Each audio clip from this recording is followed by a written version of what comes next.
lumde mate nangro aceno tamolong sayang di batang patnya lumde mate tahu kenapa enak tu moyang lampau dengan luar bukole tahu kenapa enak tu moyang lampau dengan luar bukole.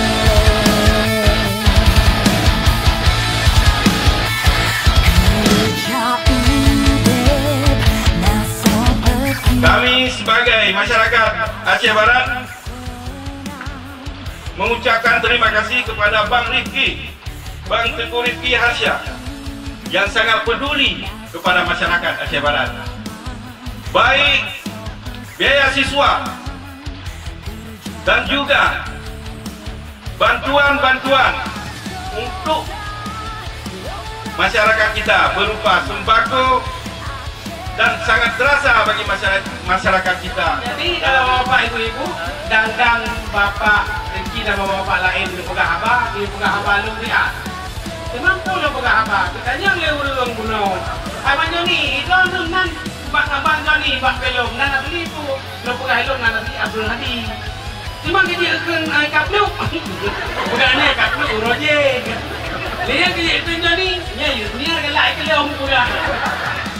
Dalam bernegara ini harus sejuk kembali, ya kebijakan juga harus yang lebih stabil kembali, dan hubungan antar masyarakat juga bisa lebih harmonis kembali. Jadi itu yang sebetulnya esensi dari silaturahmi kami ini. Sekali lagi kami mohon doa bahwa ada perjuangan besar kami Partai Demokrat, mulai dari tingkat DPRK, DPRA, kemudian DPR RI, dan tentu pada saat Pilpres. Selain itu juga ada pun program-program lainnya, nanti bisa berkomunikasi dengan para pimpinan partai kami yang ada di Melabuh.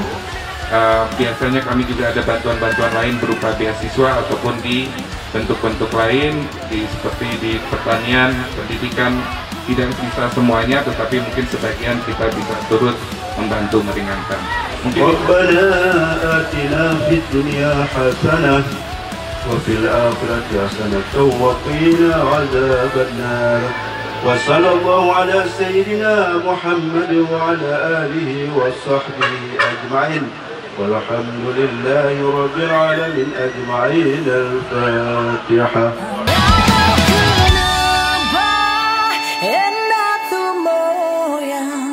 Lampau dengan belah